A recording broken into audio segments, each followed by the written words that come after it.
Alright, so just imagine a game where you're a fly without any wings and you are in knight's armor with medieval weaponry and you're trying to figure out who stole the wings. And the game is named Fly Knight.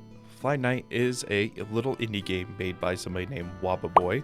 I'll put their little Twitter page or wherever they have a social media. I'll put it down in the description if you want to check them out. But fantastic little game. Basically what it is an up to a 4-player co-op dungeon crawler game. Kind of Souls-like experience, but at least I would say elements from Dark Souls that it takes, but it has its own unique experience because it is in a first person's perspective compared to Dark Souls third person. There's a little story to it that I'll talk about later on once we get to the story part about the game. Then there's also, but essentially the gameplay loop is you're fighting different insects and your characters are basically wingless flies and you're trying to figure out who stole your guys' wings and some other bug species where all your guys' wings have gone. That's like the basic gist of the game, but I want to go a little bit more in depth real quick on how everything is. And first we'll go ahead and start off with combat. Come here, you big sneaky bug. Oh my god. Alrighty, so the combat. How does the combat work in this game? Combat is limb-based damage. So each piece of like limb, arm, leg, head has different health values to it, essentially, to where you can get to the point to where you can decapitate your enemies, you can chop their arm off, and especially if they have like the weapon wielding arm, like they won't have anything again. They don't pick anything up if their arm is gone because they can't do much. Including at one point in the game, there's these weird like fly zombie things that I think were your troops, and they had this like weird purple glowing thing on their head, and they basically can't get headshotted or you can't whack them in the head, so you had to use something with a slash attack on it to be able to get, you know, their arms, or something to stab to get their torso, or you could chop their legs off. And the funny thing is, we learned pretty quickly as we chopped both their legs off, they crawled like zombies, and Call of Duty Zombies crawlers. And the cool thing is the weapon types do have different, not only damage values, but they do have different weaknesses on per enemy basis. So there's like this armored beetle that's pretty defensive and tanky, but is very weak to things with crush attack, or even just like your standard insect. I think it's a wasp. It's a wasp or a bee looking thing.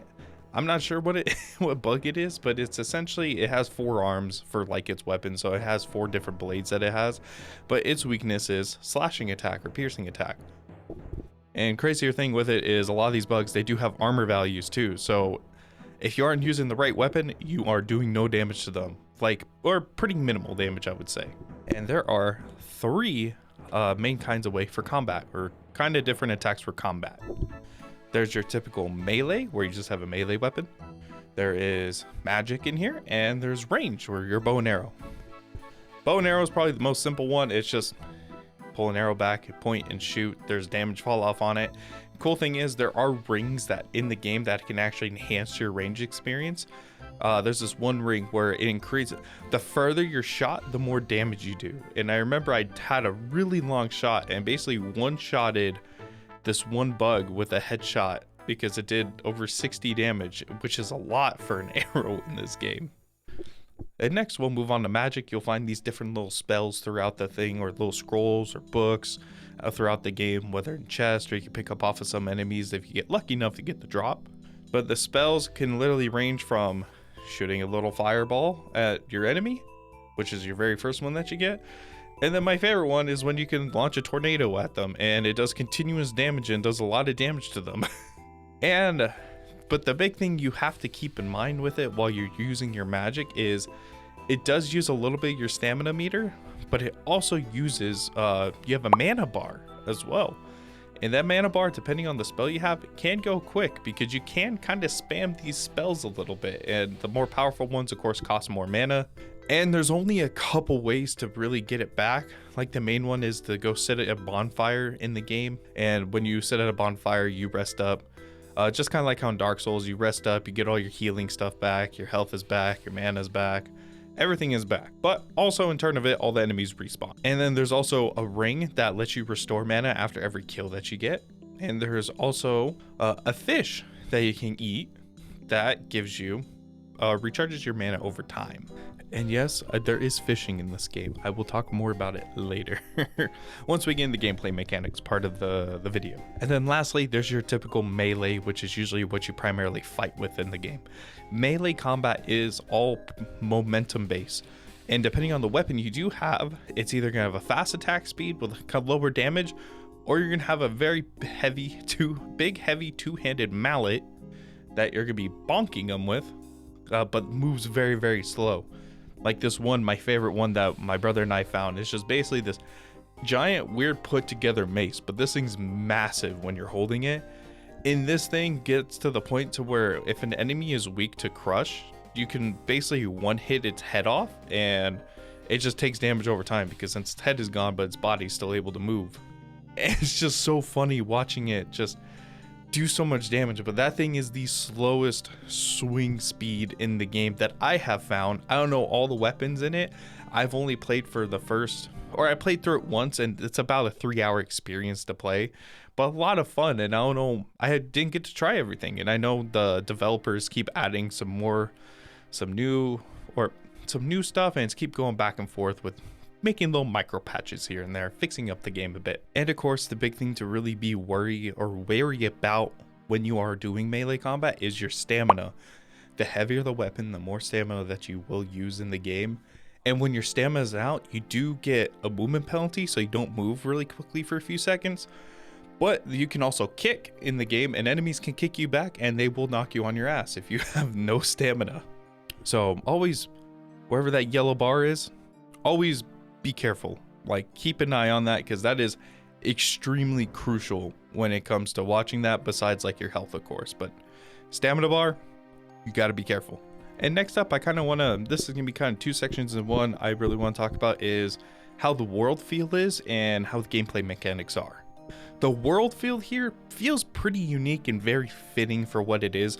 It feels like a RuneScape-like world, but you're insects, and the graphics are very like old school RuneScape-esque, and I absolutely love it because old school RuneScape is one of my favorite games I played, especially growing up. 2007scape, miss it, but I know we have old school, which is pretty similar. But the thing is, it's also like very fitting because a lot of the maps do remind me of Dark Souls. Like there's this one area, where it reminds me a lot like Blighttown, and I'll have the picture of Blighttown here, and then the next one where it's in the game. I don't know what the level is. There really wasn't level names. You just kind of move to the next area, but here it is. And I haven't been any like Dark Souls like games, but I remember vividly playing Blighttown on the Xbox 360 just because how bad the optimization on that map was, or that area. It was horrendous. It dropped down like 15 FPS, and you're already locked at 30 frames per second on that game on the 360. So playing through that area was a little bit of hell sometimes. But it's pretty cool just seeing like you're underground essentially, and you're going through, there's these different vines, there's even like these traps on the ground that are literally Venus flytraps where they eat bugs, which is pretty funny to see but very fitting in the game. In the worlds in general, just very reminds me of Dark Souls as a whole, whether the world is just dirt, grime, just caverns, these weird these castle structures with just enemies hiding around everywhere, and including guarding different loot, which you'll find throughout each level that you're at in this game. And it's cool because it's like you are kind of locked in that area, but it's also an open world-ish at the same time, to where you can go around and find different little secrets, and there's even little jump paths that you can find, just a secret little chest. Or you turn the corner like, hey, let me go check out this way, and you'll find an enemy guarding a chest that you didn't even realize. But Fly Night does offer that little bit of reward just from exploring just a little bit. Even though for as small as the game is, you do get rewarded quite nicely with a lot of different weapon, armor, of course, different spells, different gear and stuff like that. And especially, at least for me in here, combat, when it comes to like range combat, arrows are very vital in here because you don't get them too often, and you can kind of burn through your arrows pretty quickly. So having a stockpile of that is actually pretty dang important. And that's how I feel about the world environment. And I want to talk about now about the gameplay mechanics out of it. Gameplay mechanics are pretty simple. Like I was talking about a little bit earlier during the combat video, combat is momentum based, so you do have to time your swings accordingly. Otherwise, once you're out of stamina and they get kicked, you get literally knocked on your ass. Another thing too, the bonfire system. Bonfire system is, I like it. I actually like it a lot. It was a wonderful idea from a Souls-like game to where you go back to somewhere. It acts like a checkpoint, but you get healed, you get all your supplies back, minus like arrows, but like your healing supplies, everything else refilled. But at the cost of it, you doing it, every enemy you just went through behind you, or whether it feels ahead or anything, just respawn and you got to kill them again, or next time you go through that area, you're gonna have to deal with them again. And one of my favorite things in this game, funnily enough, is the fishing. Yes, you can fish in this game. There are certain areas where you can go. You'll see them at like bonfire areas most of the time, and there's like, hey, there's a pond over this way. And you go through and there's all sorts of different fish that gives different buffs. One of my favorites is the banana fish. The banana fish regenerates your health over time, and depending on its size, it gives an extra bonus like time on top of that. There's even different ones like the watermelon fish. There's like a romaine lettuce one. There's this weird moon looking one as well. But there's all sorts of fish, and there's an achievement in the game where if you collect them all, you get an achievement, and it's actually pretty rare. It's only 3.5% of people have gotten it so far here on Steam, and I'm like one fish away and I don't know which one I didn't catch. So I gotta try and find it. But it's a good like change of pace to where it's a safe area wherever you are fishing at, and you and your buddies just get to sit there and just catch whatever you can or run the pond dry, and you stock all your fish. You can hold up to 5 fish on your character, and then you stock the rest in a barrel, and that barrel essentially works kind of like an ender chest from Minecraft, where it transfers from barrel to barrel throughout, from bonfire to bonfire, because they'll always have a barrel and then a stash chest off to the side. And the stash chest is like any extra armor, spells, rings, weaponry, or anything like that. You could just throw in there if you don't want to keep it on your character. And to kind of just transition on to the last part of this video, I kind of want to make it brief, because if you do want to play it, I don't want to leave like spoilers, but spoiler warning ahead a little bit, because I'm going to talk a little bit about the story next. Essentially, once you do first start booting up the game, you do spawn, you're in like this camp, your camp is all burnt down, you're knocked out, and it acts like as a tutorial where you're going through, teaches you your health, the combat works and everything. And then you eventually get to this cave, and this cave is where you're trying to find this character, or her enemy, or her name is Lunamoth. There we go. God. And Lunamoth is the one who stole everybody's wings, and it doesn't matter what race, you know, you guys are flies, different wasps, bees, moths, like everybody else, all their wings have been taken, and you are just a fly with no wings, like I was talking about earlier. And you are basically just cannon fodder in a way. You are the bottom of the barrel, kind of just fly. Like nobody really gives a shit about you. And you'll even see it from other species that you talk to throughout the game. But essentially you're going through, and eventually there's this one mantis who is basically a ninja and is stealthily trying to get their vengeance back. But they kind of help you along the way by leaving you different boxes that have different supplies and stuff, because they don't attack. They're just super stealthy, because they had learned different ways of, you know, they want to avoid the combat, and they don't like that kind of conflict. They're just trying to get back what is theirs. And then eventually you come to find your mentor, which is a dragonfly, and very nice to you throughout the campaign until one point. Bit of a spoiler here, but at one point you do end up finding that mentor. But to kind of continue on, they're trying to pressure you to go back, fall back, everything, this and that. Trying to do good, but secretly they are a mole inside your guys' army, because I guess Lunamoth already kind of anticipated all this stuff to happen. But as you're continuing on, you do end up fighting 3 main bosses throughout the game. The first one is this weird plant. I didn't understand the significance of this big plant thing that hangs from the ceiling. Fight wasn't too bad, but you do go ahead and kill that off. Then you move to the next area, and you're still going through, same thing, adventuring around, scavenging for supplies, getting better loot, better gear. And it does get to the point to where your mentor is just like, hey, go back, fall back. And you're like, nah, I'm good. And you continue onward yourself. And eventually at the end of that level, you do fight your mentor. And your mentor is like, I'm sorry I have to do this. The deal was too good, blah, blah, blah. And then You eventually, once you beat him, and this is the fastest freaking thing in this game as well too, because it's a dragonfly. Non-stop spams different spell attacks, constantly knocks you down, and not gonna lie, like a little difficult but very weak to crush. So it's a good thing I had that big old mace thing that I showed you guys earlier. And it's funny, once you defeat your mentor, they're like, oh, I knew you guys would. He was like, oh, I knew you guys would do it. You were so good, and you had outbested me. Now go complete our mission. And it's just like, you just went against your own army. What do you mean? You're a traitor.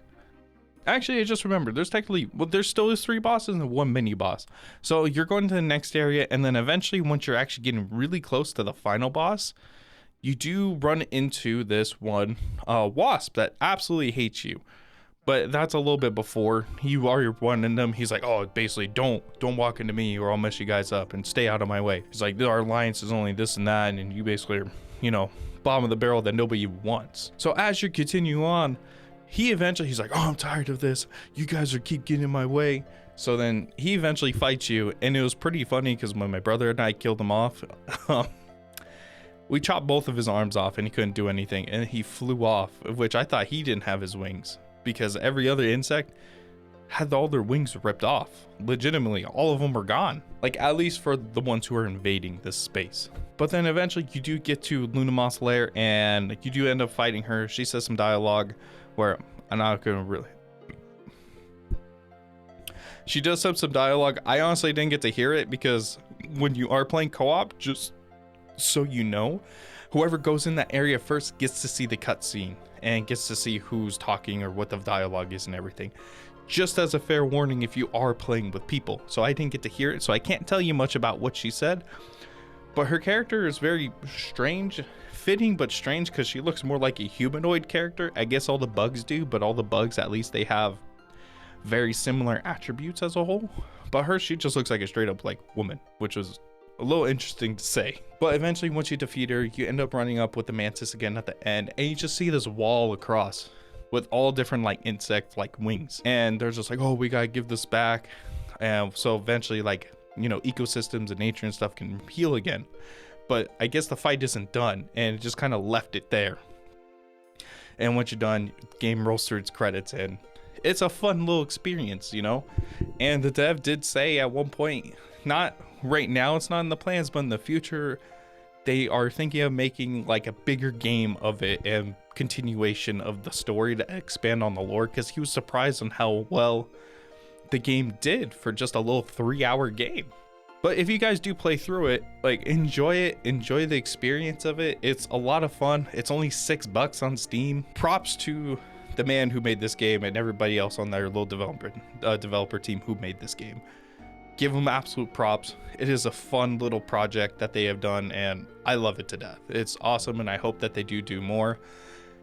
And I like playing little indie games like that. It's fun to experience different things and what people had with their creativity. But anyways, that's the video, and that's basically the game. And I definitely recommend you go give Fly Night a chance to play if you have a PC.